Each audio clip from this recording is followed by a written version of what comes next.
back with another episode of The Uneducated Educator. Today we talk about self-love. I think this is a very important topic, and this is the key to most success in life. Is if you love yourself. Ashley, Um, open this up.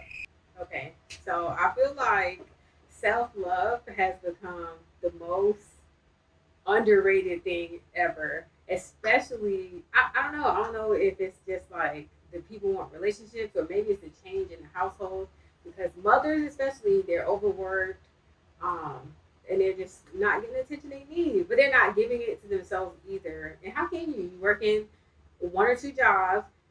Plus, you got to come home. You still got to get the kids ready, get the kids together, cook, clean. Either you have a man there and he's not doing what he's supposed to do, or you don't have anybody there. And when do you have a minute to yourself? Like, my son is 6, and I still barely get to use the bathroom by myself. Somebody's going to be at the door. Somebody is going to be at the door. Um, and it's easy for mothers to neglect themselves. It's easy for women, period, to neglect themselves. They want to be in a relationship. They're changing to be the type of woman that the man wants them to be and stuff like that.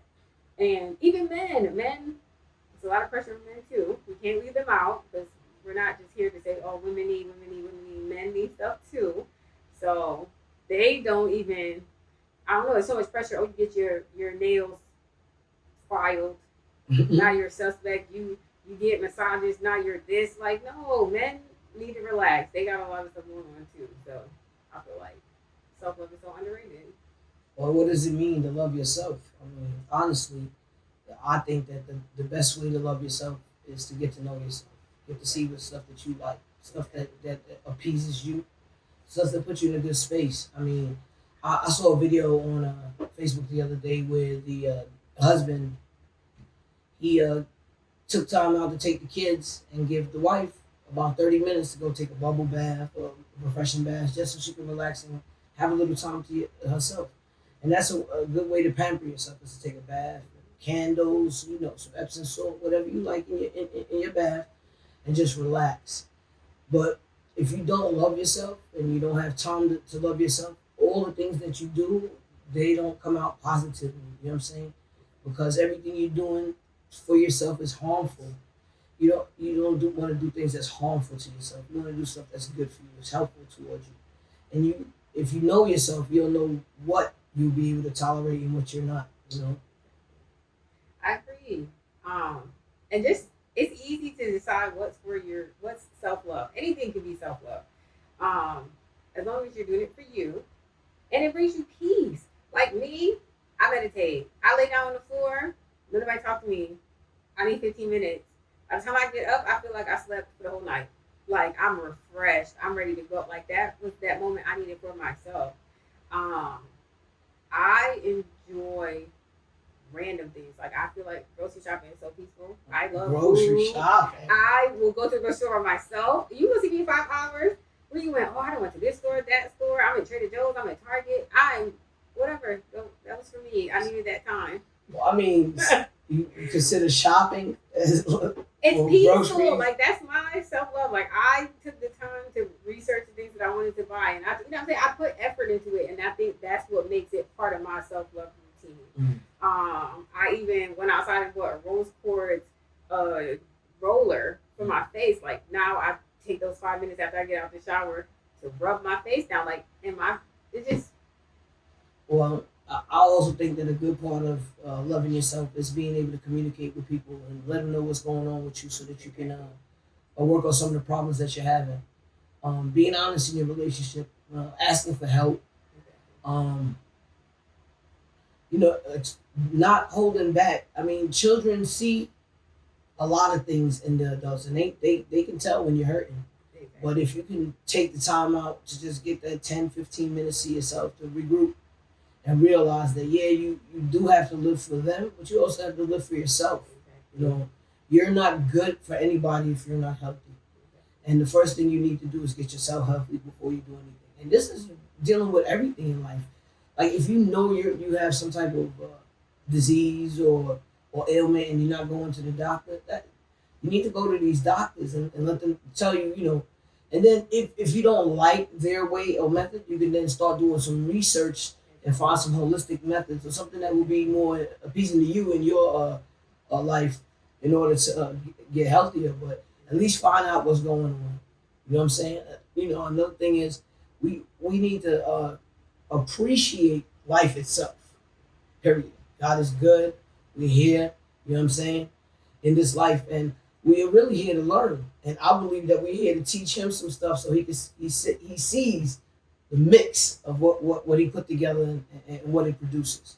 So in order to keep yourself healthy, you need to admit to yourself, what's going on with you and what you need help with, and reach out to people. And I agree.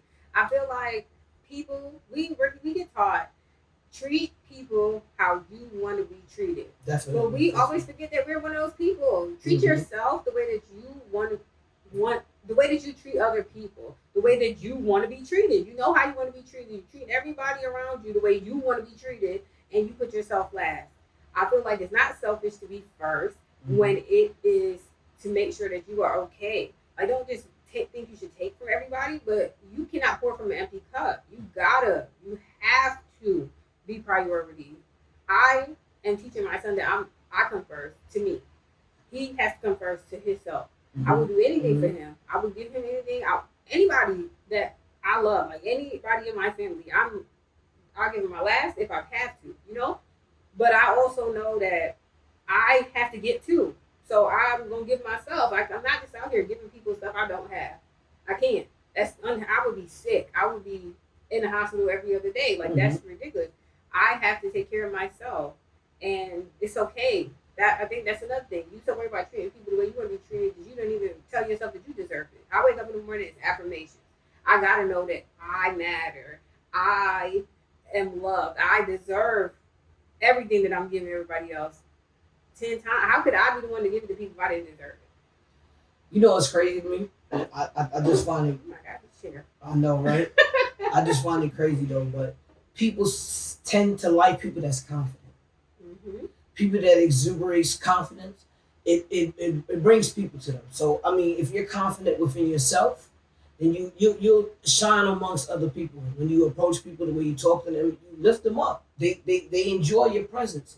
But you can only get that way if you get comfortable within yourself. You know what I'm saying? You can't be scared of yourself. You got to do what it is that makes you motivate yourself into a positive way. And everything you do then will turn out positive. If you always have negative aspects and outlooks and things, nothing will go your way. You have to have faith in what you're doing. You can't be scared. And then you cannot be scared to ask people questions. You cannot be scared to do research. Find out the things that you need to know about what it is you're looking into or what you need to know so that you can grow.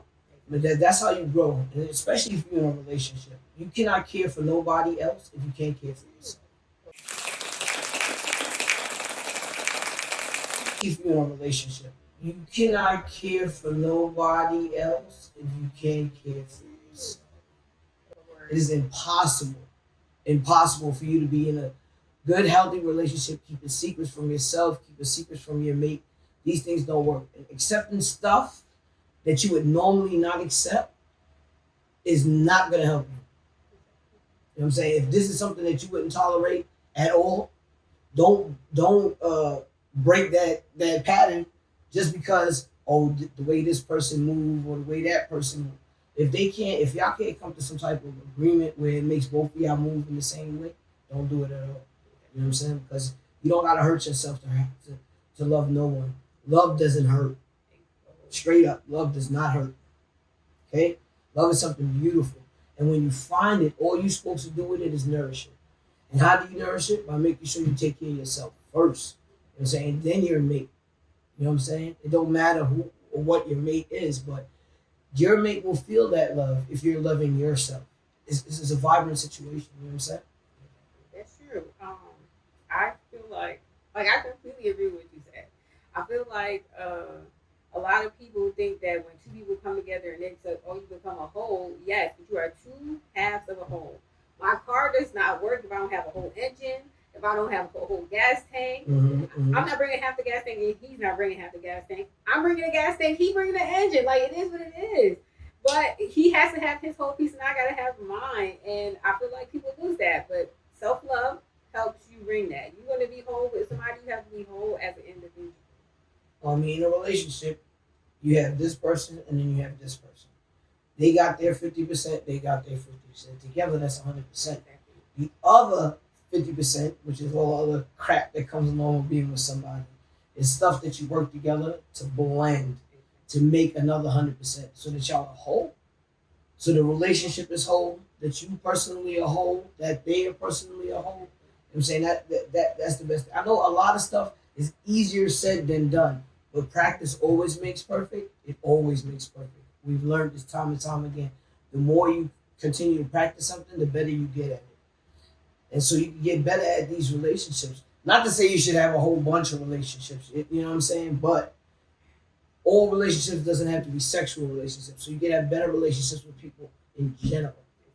You could be a better friend, a better mother, a better sister, a better brother, a better uncle.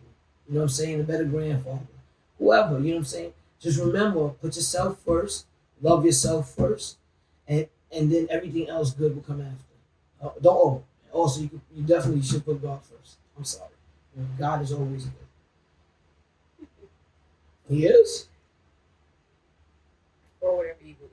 So, Ashley, any final thoughts? My final thoughts on this would be practice makes perfect, as you said.